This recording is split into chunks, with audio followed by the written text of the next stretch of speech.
بسم اللہ الرحمن الرحیم۔ السلام علیکم۔ میں ہوں محمد تحسین عباسی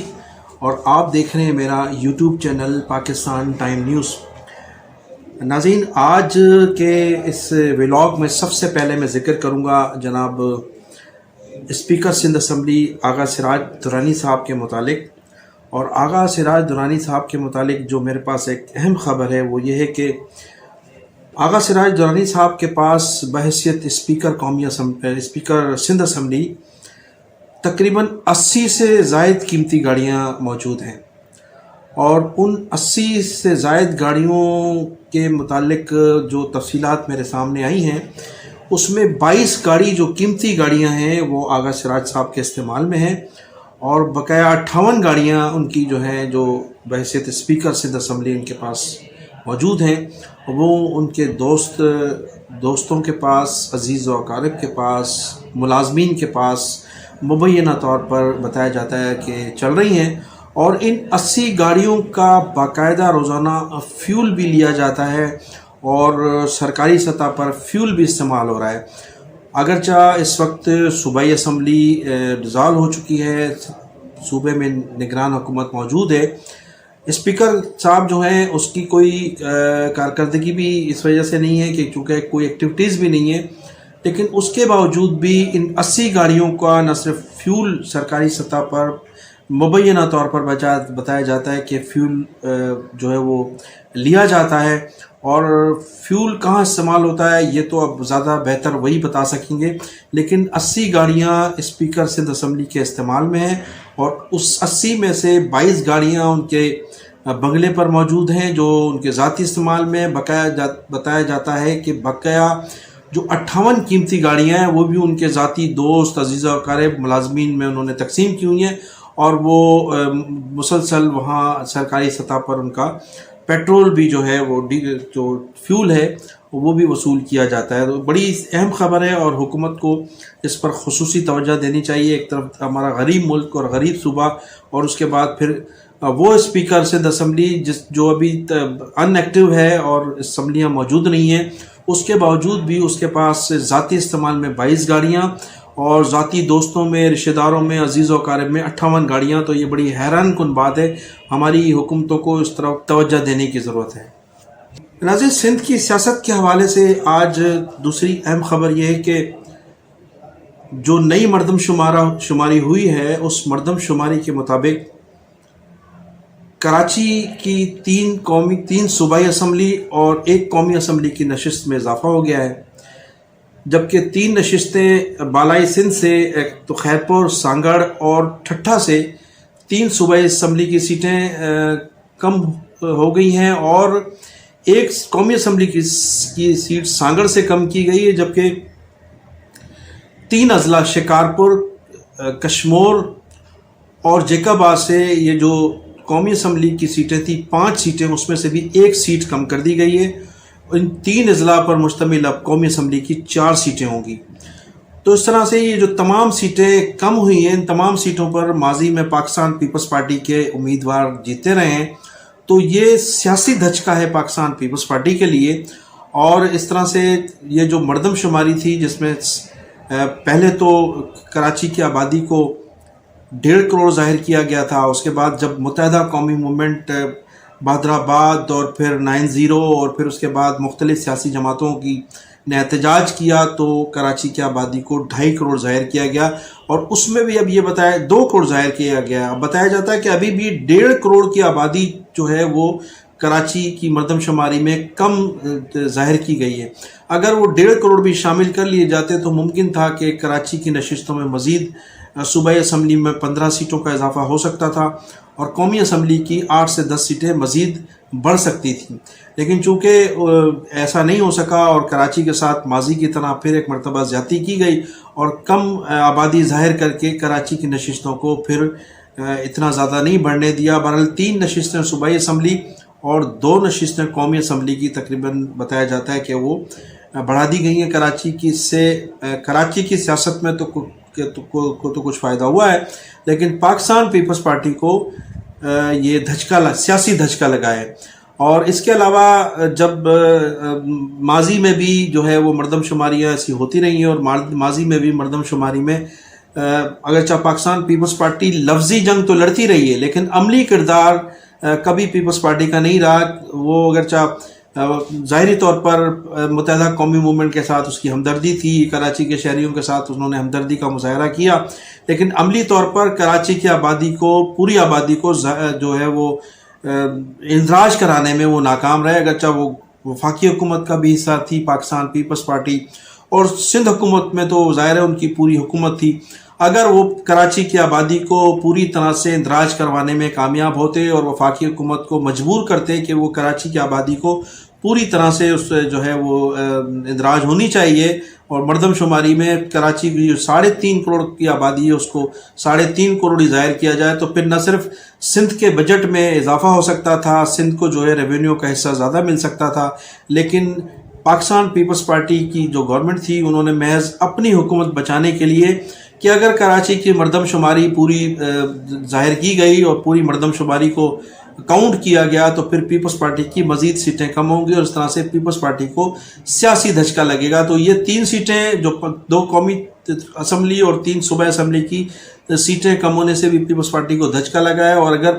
مردم شماری مکمل کر لی جاتی اور پوری 3.5 کروڑ آبادی مردم شماری میں شامل کی جاتی تو پھر مزید پیپلز پارٹی کو نقصانات ہو سکتے تھے. تو ان کو یہ خدشہ تھا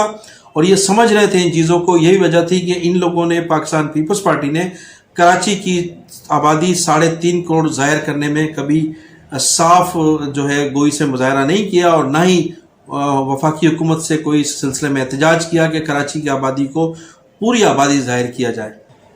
کراچی میں جن جن علاقوں میں یہ نشستوں کا اضافہ ہوا ہے وہاں متحدہ قومی موومنٹ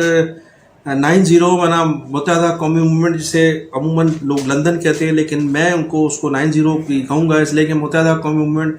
پاکستان کی جماعت ہے اور پاکستان میں 90 اس کا موجود ہے، ہیڈ آفس اس کا موجود ہے. تو 90 کو خاصا فائدہ ہوگا، اور آئندہ سیاست میں جب انہیں سیاسی طور پر آزادی ہوئی تو یہ تمام نشستیں جو ہیں متحدہ قومی موومنٹ 90 بڑی بآسانی سے جیت سکتی ہے. ناظرین، اب میں ذکر کروں گا پاکستان کی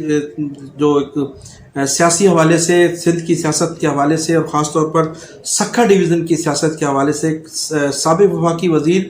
سید خورشید احمد شاہ، جسے وہاں مقامی سطح پر کافی چیلنجز کا سامنا تھا پارٹی میں، اور پارٹی کے دو گروپس جو ہیں وہ ان کو کھڈو لائن لگانے کی کوشش کر رہے تھے. ماضی میں بھی بہت کوششیں کی گئی، گزشتہ خاص طور پر 10 سالوں میں خورشید شاہ کے گروپ کو سائیڈ لائن کرنے کی کوشش کی جاتی رہی. لیکن آج بلاول بھٹو زرداری صاحب سے جو ان کی ملاقات ہوئی ہے وہ بتایا جاتا ہے کہ بڑی اہم ملاقات تھی، اور اس اہم ملاقات میں تمام وہ ماضی کے حوالے سے ان کی شکایتیں بھی سنی گئیں، اور ان کو جو ہے خورشید شاہ صاحب کو پوری طرح سے مطمئن کیا گیا کہ ان کی جو قربانیاں ہیں پارٹی کی وہ رائے گاہ نہیں جائیں گی. خورشید شاہ صاحب کے متعلق میں آپ کو بتاتا چلوں کہ خورشید شاہ صاحب کے خلاف نیب میں ایک بہت بڑا کیس داخل ہے، اور اس حوالے سے وہ گزشتہ 2 سال جیل میں بھی رہے ہیں. تو کہا یہ جا رہا ہے مبینہ طور پر، جو مجھے ذرائع نے بتایا ہے، کہ جن جن لوگوں پر نیب میں مقدمات ہوں گے ان کو ممکن ہے کہ انتخابات میں حصہ نہ لینے دیا جائے. تو اس حوالے سے خورشید شاہ کی بلاول بھٹو زرداری سے آج کی جو ملاقات تھی اس لیے بڑی اہم تھی، اور خورشید شاہ صاحب نے مبینہ طور پر جو مجھے اطلاع ملی ہے بلاول زرداری صاحب پر یہ واضح کیا ہے کہ اگر انہیں نئے قوانین کے تحت انتخابات سے دور رکھنے کی کوشش کی گئی تو پھر ان کی جگہ پر ان کا بیٹا جو ہے پاکستان پیپلز پارٹی کے ٹکٹ پر انتخابات میں حصہ لے گا. تو آج کی جو میٹنگ تھی اس حوالے سے اگرچہ خورشید شاہ کے لیے ایک بہت اچھی میٹنگ تھی، لیکن جو ان کا مخالف گروپ ہے اسلام الدین شیخ اور پھر سید ناصر حسین شاہ صاحب، جو ایک ان کے جو سخت ترین مخالف سمجھے جاتے ہیں اس سکھر کے حلقے میں، تو ان کے لیے بڑا لمحہ فکریہ ہے. اور بلاول بھٹو زرداری اور خورشید شاہ کی جو ملاقات ہوئی ہے اس میں سکھر میں جو سیاسی کارکنان ہیں پاکستان پیپلز پارٹی کے جو جالے ہیں ان میں ایک نئی خوشی کی لہر دیکھنے میں آئی ہے. ناظرین، میں آپ ولاگ کے آخر میں ذکر کروں گا کہ وفاقی حکومت اور ریاستی اداروں نے یہ حتمی فیصلہ کر لیا ہے کہ جو غیر قانونی طور پر 11 لاکھ سے زائد افغانی پاکستان کے مختلف حصوں میں موجود ہیں ان کو ملک بدر کیا جائے گا۔ اس سلسلے میں 2 روز سے اجلاس جاری تھے اور آج اس کا باقاعدہ طور پر فیصلہ کیا گیا ہے۔ جو 11 لاکھ بتائے جاتے ہیں غیر قانونی طور پر جو افغانی موجود ہیں ملک میں، اس میں سب سے بڑی تعداد جو ہے وہ کراچی میں ہے، اور کراچی میں مبینہ طور پر یہ بتایا جاتا ہے کہ جو کرمنل ایکٹیویٹیز میں، اسٹریٹ کرائم میں متعدد افغانی گرفتار بھی ہوئے ہیں اور متعدد لوگوں کو سزائیں بھی ہوئی ہیں، اور بہت سے لوگوں کو باہر بھی گرفتار کر کے بارڈر کے اس پار بھی دھکیلا گیا ہے۔ لیکن پھر بھی کہا جاتا ہے کہ 11 لاکھ جو افغانی ہیں ان میں ایک بہت بڑی تعداد ان کرمنل لوگوں کی بھی ہے۔ تو اس وجہ سے افغانیوں کو جو ہے فوری طور پر ملک بدر کیے جانے کا ارادہ ہے، فوری طور پر حکومت نے یہ فیصلہ کیا ہے، اور افغانستان کی جو خارجہ امور کمیٹی کے جو ممبر ہیں انہوں نے بھی بڑا اس پر اگرچہ سخت احتجاج کیا ہے، لیکن بہرحال ریاستی اداروں نے فیصلہ کیا ہے کہ ملک کی سلامتی، ملک کی خوشحالی اور ملک میں امن و امان کی صورتحال میں جو خرابی ہے اس میں یہ افغان فیکٹر بھی شامل ہے، جس کی وجہ سے کراچی جیسا جو معاشی ہب ہے پاکستان کا اس میں بے چینی پائی جاتی ہے۔ اس کے علاوہ پورے سندھ میں، خاص طور پر کراچی سے لے کر کشمور تک جو سندھی بولنے والی آبادی ہیں ان میں بھی سخت تشویش پائی جاتی ہے۔ ماضی میں کئی سندھی نوجوانوں کا بھی افغانیوں کے ہاتھوں قتل ہوئے ہیں، اور اسی طرح سے کرائم کی وارداتیں بھی ہوتی نہیں ہیں۔ کراچی میں بھی متعدد وارداتیں کرائم کی ہوئی ہیں جن میں افغانی شہری جو ہیں گرفتار ہوئے ہیں، اور افغانی شہری جو ہیں چونکہ یہاں اس قسم کی ایکٹیویٹیز میں شامل ہے۔ پھر اس کے علاوہ بارڈر کے ذریعے بھی افغانی ہمارے جو یہ افغان مہاجرین ہیں ان کو اسمگلنگ کرتے ہوئے بھی مبینہ طور پر گرفتار کیا گیا ہے، اور خاص طور پر ڈالر کی اسمگلنگ میں یہ لوگ خاصے ملوث بتائے جاتے ہیں۔ تو اس حوالے سے ضروری ہو گیا ہے کہ ان افغان مہاجرین کو مختلف ٹولیوں کی صورت میں ملک سے جو ہے وہ ملک بدر کیا جائے اور ان کو ان کے شہر، ان کے ملک افغانستان روانہ کیا جائے۔ تو یہ پاکستانیوں کے لیے ایک بڑی خوشی کی خبر ہے، اور گزشتہ کئی سالوں سے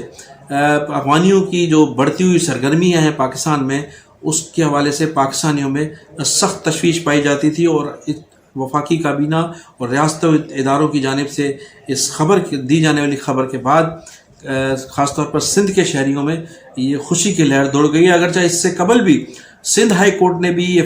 فیصلے صادر فرمائے تھے کہ چونکہ افغانستان کی صورتحال بہتر ہو چکی ہے، وہ معاشی صورتحال وہاں کی کافی بہتر ہو چکی ہے، ڈالر ہم سے زیادہ مستحکم ہے، وہاں ان کی کرنسی ہم سے زیادہ مستحکم ہے، اور وہاں اب جنگ کا بھی خاتمہ ہو چکا ہے، تو افغانیوں کو واپس جانا چاہیے، لیکن اس پر عمل درآمد نہیں ہو سکا تھا۔ تاہم اب ریاستی اداروں نے بھی فیصلہ کیا ہے اور وفاقی کابینہ نے بھی اس فیصلے کی توثیق کی ہے، تو افغانیوں کو اب ملک سے